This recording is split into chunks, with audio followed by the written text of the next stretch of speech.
Hey y'all, so I'm Amanda with Love Crafted Decor, and today we're going to make a door sign. I'm going to make it with these little fabric flowers. We're going to do sunflowers. So I have my little door sign, my little wood sign here. I already painted it white and done like a rustic look with it. And I went over it with my little distressed ink stamp thingy here. So it's a dark walnut that I used over this. So I just opened it and just like went over the entire sign with that. So I already have my little stencil cut out. I'm using my stencil from my, that I cut with my Cricut machine, but I'm using a 15-inch round. This is a round I already had. I actually got it from Walmart. All right, so I'm gonna use my black. I think we're just gonna go with do hello in black and do sunshine in like a yellow orange mix. All right, so I'm using for my mix, I'm gonna mix some paint here. To make my sunshine, I want it to be kind of a mix between orange and yellow just because this would be way too light. So this is Summer Porch by Folk Art. So I've just done a little glob, and I use cardboard for this whenever I mix some paint. Like, you don't have to have anything fancy. So I'm just mixing a little orange, and the orange I'm using is by Waverly Chalk Paint, and it's the pumpkin orange. I might mix in some other yellow just to make it a little more of like a bright yellow, because this is looking kind of like a pastel orange. I don't know if I particularly like it. So I'm just gonna mix in this like brighter yellow. This is dandelion yellow. It's the only part about mixing paint. You just have to figure out what color and what you need to add into it to make it what you want. All right, I do have a lot of this one. This is a Sunbeam, so we're gonna try that one. So I'm just gonna keep mixing in paint. We're just gonna try a bunch of different paints till we get it right. So I have them painted. So I just done hello in black and done sunshine in our little random mix of paints. So now that it has dried for the most part, I'm gonna go ahead and take this off, and we're gonna see the moment of truth for our stencil here. Oh no, it's doing it, you guys. Just pulling up some of my paint. I forgot it might do that. So we might be super rustic and go with like a chippy paint look. Surprise. No, I've had this happen before with another sign I made for like a YouTube video, and I just went with it. It turned out cute anyway, and ended up being like super rustic and just really, I don't know. Sometimes you can just go with it and it'll still be fine. I'll show you. Yeah, it's like right here. It ripped it right off. So we might be able to just fix that since that's the only place. All right, so there's our little cute little words. This actually stands out really well. So I don't know that I'll have to shade it or whatever, like outline it. I was gonna outline it with black or something just to make this stand out better. But I think that will actually be okay. We just have to fix our little problem area here. All right, so this little fabric is what we're gonna use for it. So we're making one of these little sunflowers. And this fabric I got off Amazon. I will link all the stuff for you guys. What I liked about it is it's the type of fabric that you can just like rip.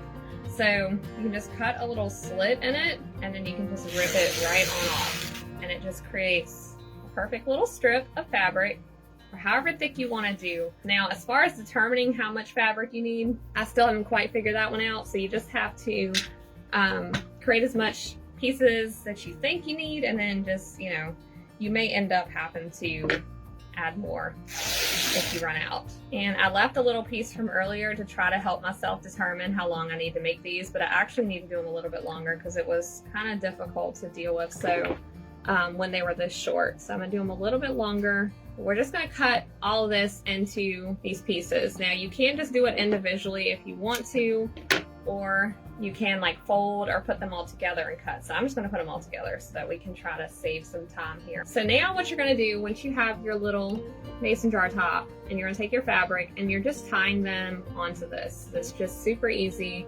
It can be a little tedious to do this part, but it's just a matter of tying them just simply onto your little mason jar. But I leave mine like this, like to the side. So then when they all come together, they're like little petals. But at first it's gonna like this, and you're gonna think that you're messing it up, but you're not. It'll all come together once you add more. They'll all bunch themselves together. So you'll just keep adding those to it as you go until you get it completely full. And just like how long you cut your fabric strips also just determines how long your petals are. So if you want longer petals, you just do longer strips, of course. I would say always do them longer at first, and then you can always go back and trim them if they are too long. Okay, so we have all of our little strands. It looks crazy. We're gonna trim up a little bit. Some of these places are a little more full. So what you can do is just like move them around to try to scrunch them like equally throughout the whole thing. This is so far. But for the center of mine, I use burlap in it, so that's what I'm going to do again for this one, since this one's going on the same side. And this is so thin, this kind that I have, so I'm going to have to double it up and see if that's enough to cover. So like that. And I'm going to cut off these edges too, just so they don't show around the sides of this. Just take the hot glue gun, and I'm just going to go on the inside of our little ring here, just all on the inside of the ring part, and then take our little burlap, and we're just going to press that right on into the center. So that's how it looks on the back. And you just push it right onto the front so it fills in that little circle. And I'm going to trim up my little petals here because this is looking crazy, but we're going to shorten them up like this one.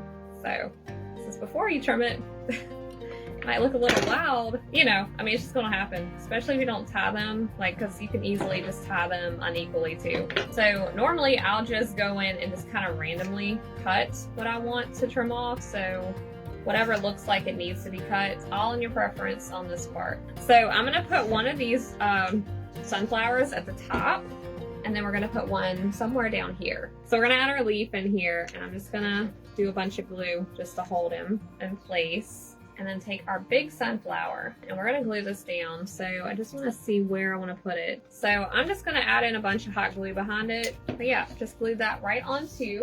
So like that, and then we're going to put our other one down below. So adding it around the edge of this, like not on the front, but like on the edge. So I'm going to try that. We're going to try it and we'll see. So I'm just going to do a little thin glue line. This is how it looks. You can almost barely tell on this video, but in person, to me, it just looks really cute. All right, we met to the other side of this, and I cut it right to where it meets right here, but I've covered the whole edge in our twine. I think it's really adorable though. It's like a summer sign. It's more geared towards summer for sure. There's our little hanger, so cute.